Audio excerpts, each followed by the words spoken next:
The billionaire CEO glanced at his Patek Philippe 11:47 p.m. The convenience store's fluorescent lights buzzed overhead as he stood behind an elderly woman in a faded cardigan, clutching a carton of milk and chatting with the cashier about skyrocketing property prices in the neighborhood. James Mitchell couldn't help himself. "Excuse me, ma'am," he said with a slight smirk. "Since you seem to know about real estate, any financial advice for someone like me?" The woman turned slowly, her eyes sharp, calculating, almost amused, locked onto his. "Young man," she said quietly, "the Fed's about to pivot. Your tech portfolio? Overexposed. That emerging market deal you're considering?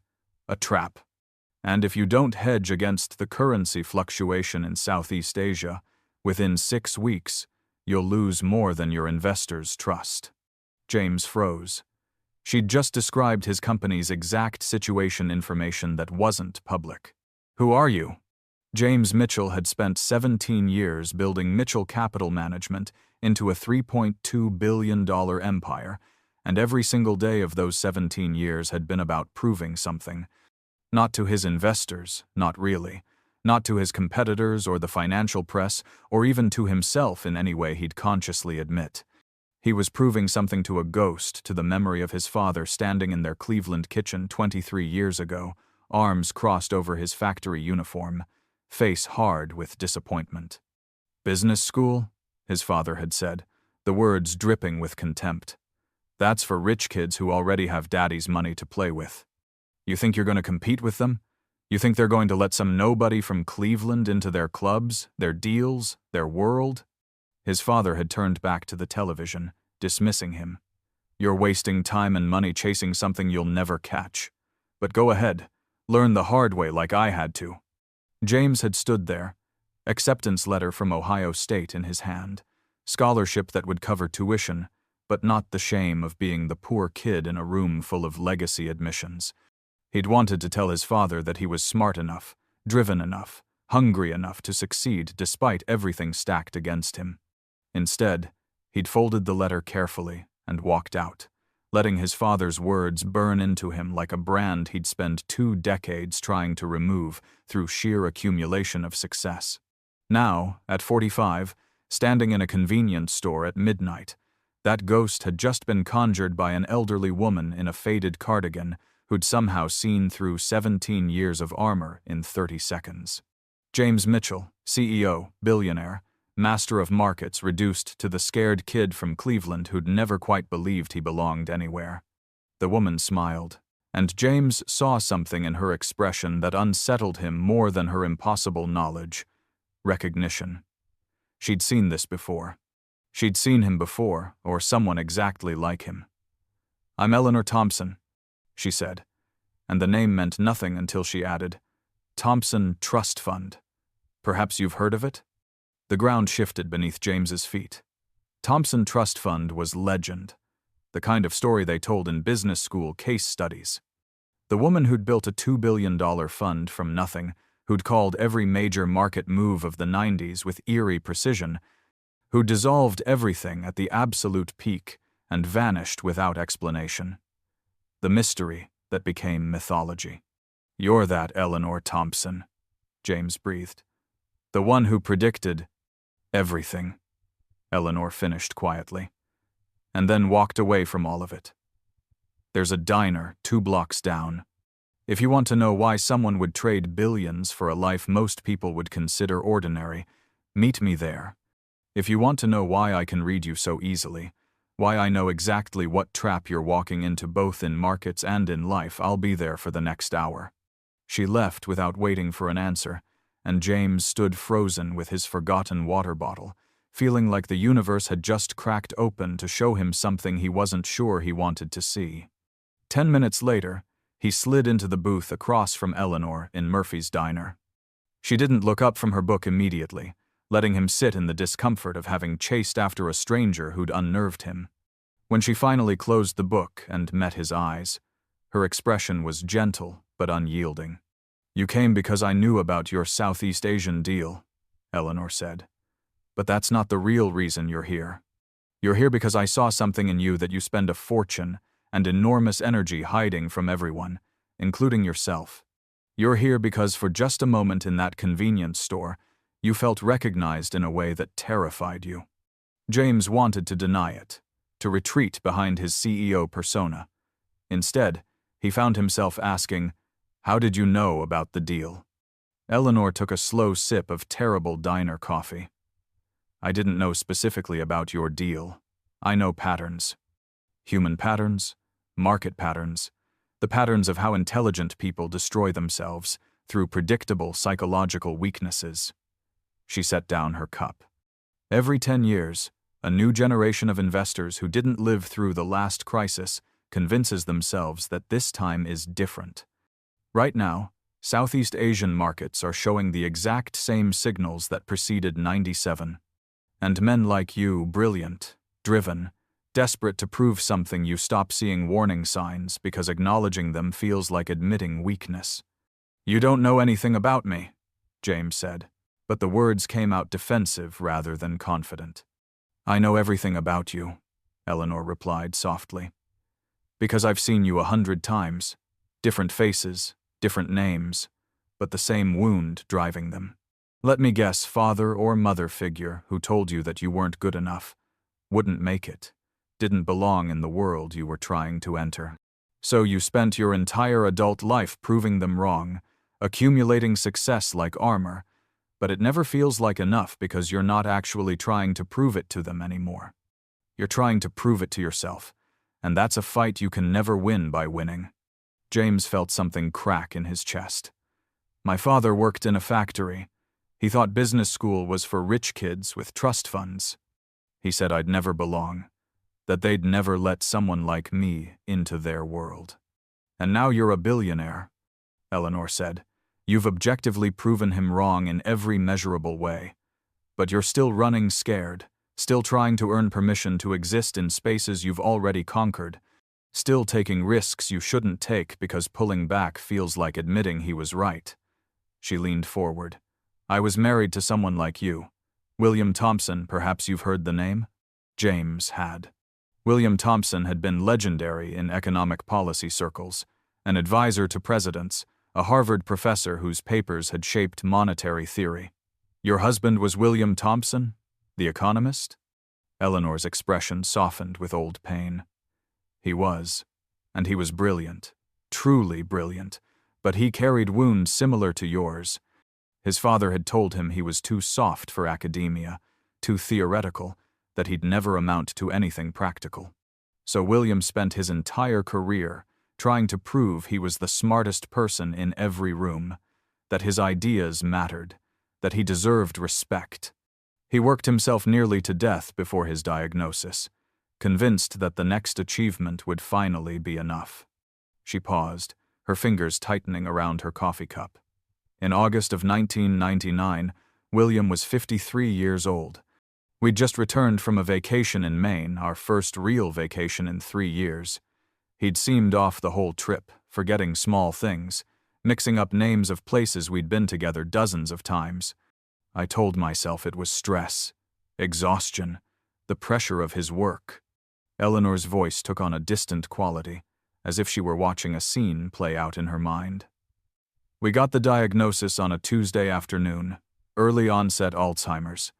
The doctor said we had maybe 10 years before the disease progressed to complete cognitive loss. Maybe 10 years of William still being William in any recognizable way. I remember sitting in that clinical white room, holding his hand, feeling him shake beside me, and all I could think was, we've wasted so much time on achievements that suddenly meant nothing, on proving things that never needed proving, on tomorrow that we'd just learned might not come." James sat transfixed, barely breathing, as Eleanor continued. "That night, I sat at our kitchen table with the documents for Thompson Trust Fund spread in front of me. $2 billion under management. 32 employees who depended on me. Investors who'd made fortunes trusting my instincts. A reputation as one of the most successful fund managers of my generation. All of it built over 15 years of 80-hour weeks, of missing anniversaries and vacations and quiet mornings because markets never sleep and opportunities don't wait. She smiled, sadly. I had a letter opener on the table, silver, expensive, a gift from a grateful client. I kept picking it up and putting it down, picking it up and putting it down, trying to decide what to do. William came downstairs around midnight, couldn't sleep. He sat across from me and asked what I was thinking, and I told him the truth. I was thinking about what matters when time runs out, about whether the trading floors and boardrooms and financial press would remember my name in 20 years, or whether they'd just move on to the next person and forget I existed. Eleanor's eyes glistened. William reached across the table and took my hand. His grip was still strong then, still sure. He said something I'll never forget. Eleanor, you've spent 15 years proving you could build an empire in a world that didn't want you.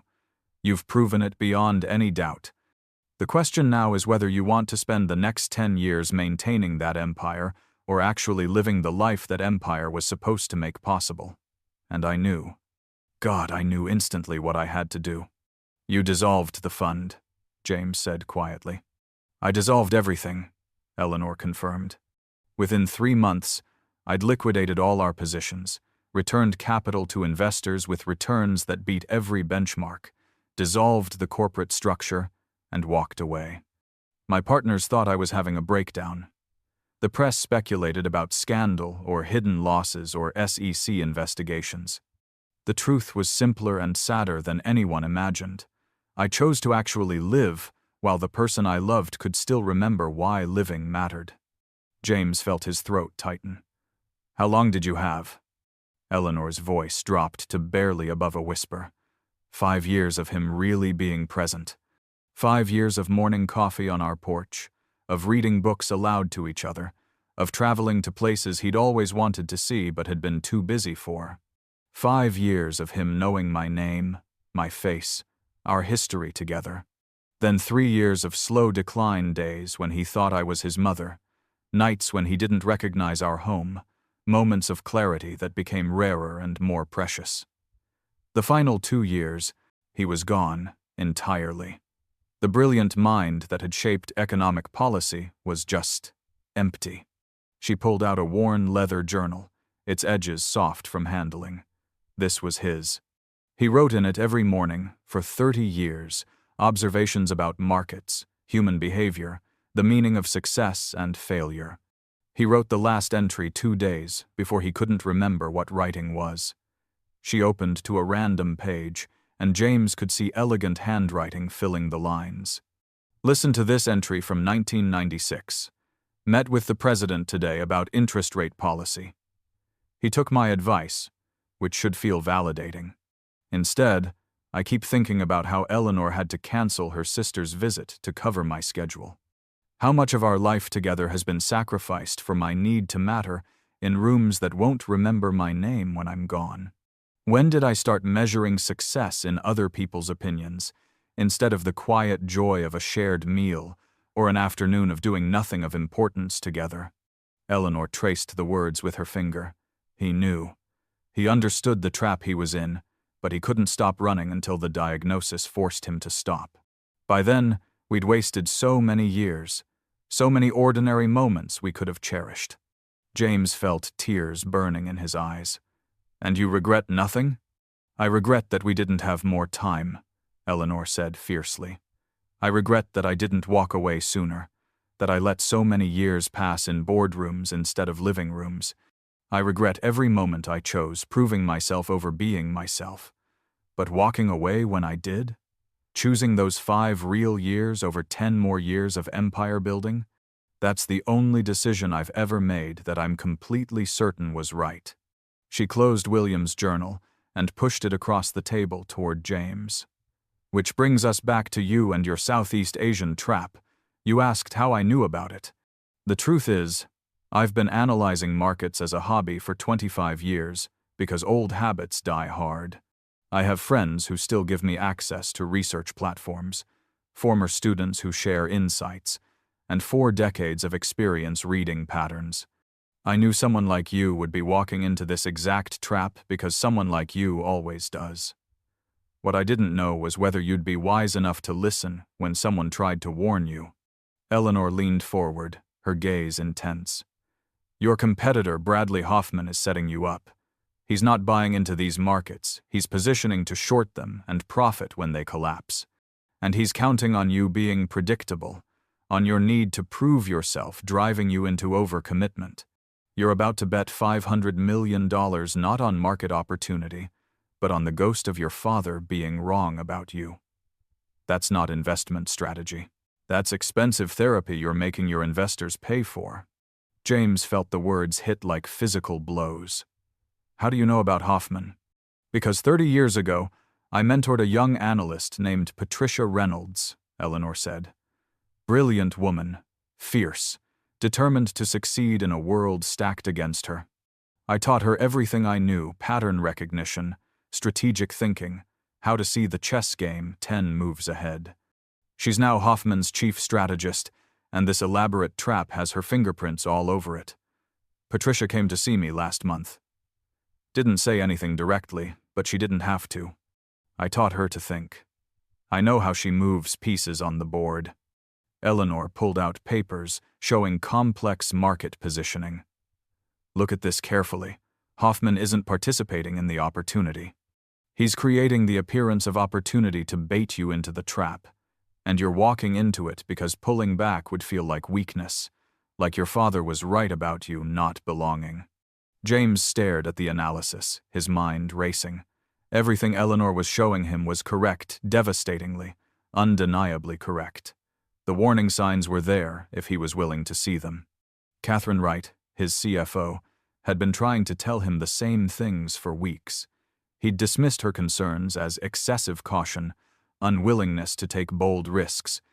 In truth, he'd dismissed her because listening would have required admitting uncertainty, and uncertainty felt too much like the scared kid from Cleveland who didn't belong. "What am I supposed to do?" James asked, his voice raw.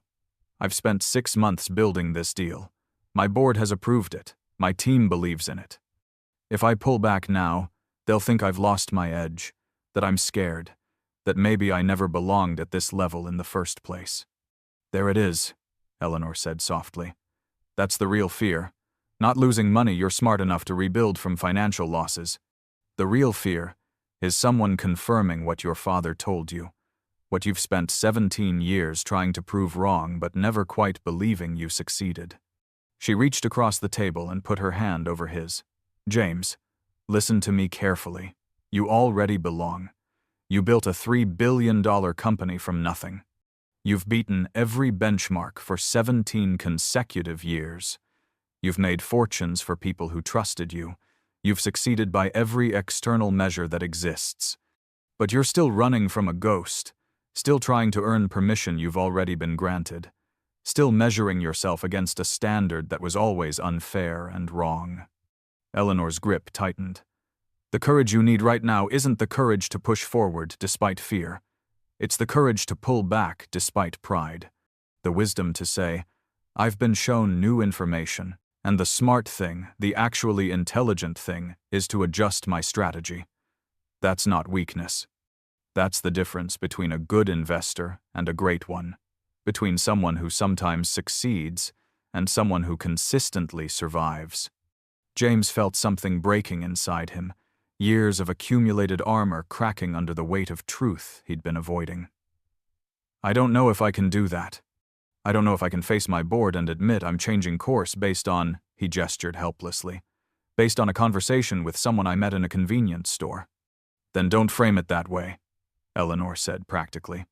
"Frame it as, you've encountered analysis from a credible source with relevant experience, and prudent risk management requires adjusting your approach.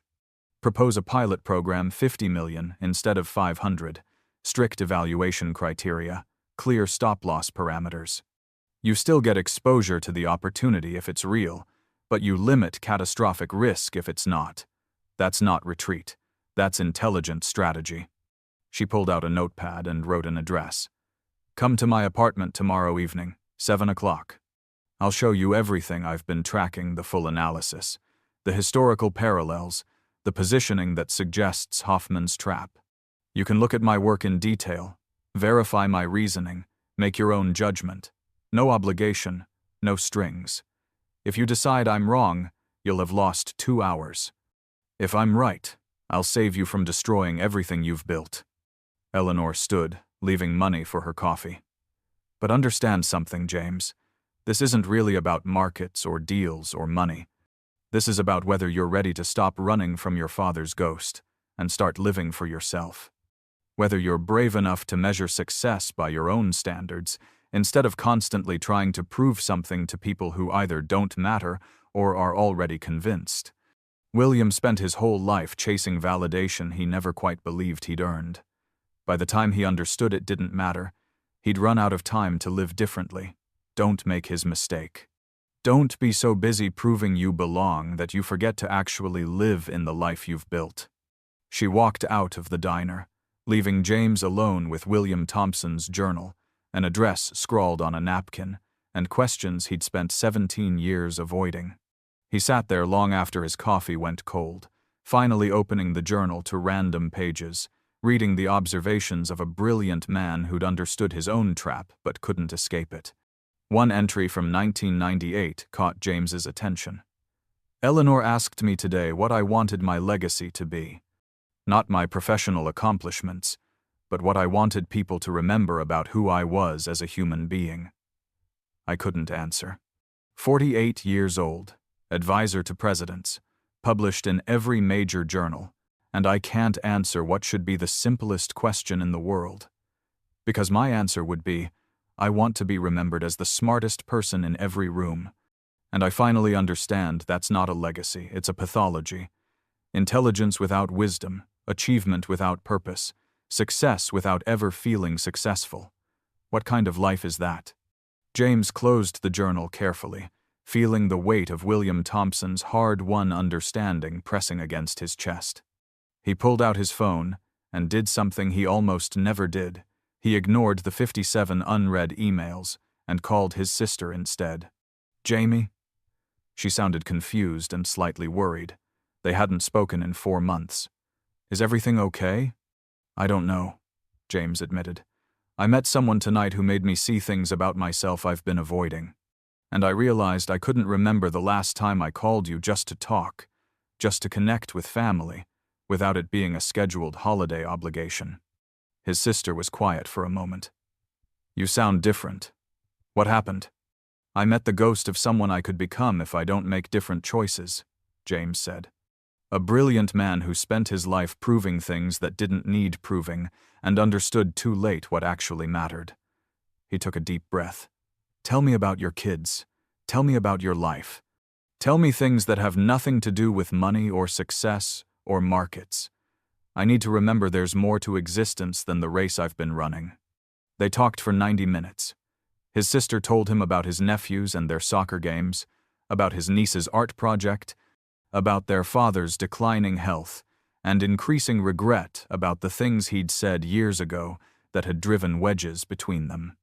She told him that their father had mentioned James with something like pride last Thanksgiving, unable to express it directly but clearly aware that he'd been wrong about his son's potential. When they finally hung up, James sat in the empty diner feeling lighter and heavier, simultaneously lighter because he'd made a genuine connection, heavier because he understood how many years he'd wasted avoiding it. He left a large tip for the patient waitress, tucked William's journal carefully into his jacket, and walked out into the February night with Eleanor Thompson's address in his pocket, and a decision forming that terrified him almost as much as it relieved him. The next evening, James stood outside Eleanor's modest Brooklyn apartment building. She opened the door before he could knock, leading him inside to a living room filled with books and memories, and a dining table covered in sophisticated market analysis that would have cost hundreds of thousands of dollars to produce professionally. "Welcome to my war room," Eleanor said with pride. "This is what I do with my time now that I don't have to prove anything to anyone. Pure intellectual exercise, pattern recognition for its own satisfaction, understanding markets because understanding things is what my brain does best." For 3 hours, she walked James through analysis so comprehensive and accurate that he felt cold certainty replacing his previous conviction. She showed him everything the capital flows, the political instability indicators, the currency risks, the historical parallels, Hoffman's positioning. Every piece fit together into an undeniable picture of a trap waiting to spring. When Eleanor finally finished, James sat in her worn armchair, feeling the weight of the decision he had to make. If I pull back from this deal, Robert Manning will probably resign. He's staked his reputation on it. Some board members might question my judgment. Competitors will say I've gotten soft, lost my edge. Yes, Eleanor agreed simply. All of that might happen, and you'll survive it, because you're actually good at what you do when you're not being driven by psychological demons. The question is whether you're brave enough to choose wisdom over ego, whether you can let go of needing to prove something that's already been proven. She pulled William's journal from the shelf where James had left it. There's an entry in here from the week before William's diagnosis. He wrote, "I've spent 53 years trying to be the smartest person in every room. Today I finally understood that intelligence without wisdom is just another form of stupidity. The smartest thing I could do is admit I don't have to be the smartest. That trying to prove my worth every single day is proof I never believed I was worthy to begin with. I wish I'd understood this 30 years ago. I wish I'd lived differently, but all I have is now, and now might be all I get." 3 days later, we got the diagnosis. He knew. Somehow, in that last moment of full clarity, he knew his time was running out. Eleanor pressed the journal into James's hands. "Don't wait until you run out of time to understand what he learned too late. Make different choices now, while you still can. Build something that matters beyond proving ghosts wrong. Live a life you'd be proud to remember instead of one you'd regret not living differently." James left her apartment with the journal, with her analysis, and with a clarity he'd been avoiding for 17 years. The next morning, he walked into his board meeting and did the hardest thing he'd ever done. He chose wisdom over ego, pulled back from the trap, and started building something different than the monument to wounded pride his company had always been.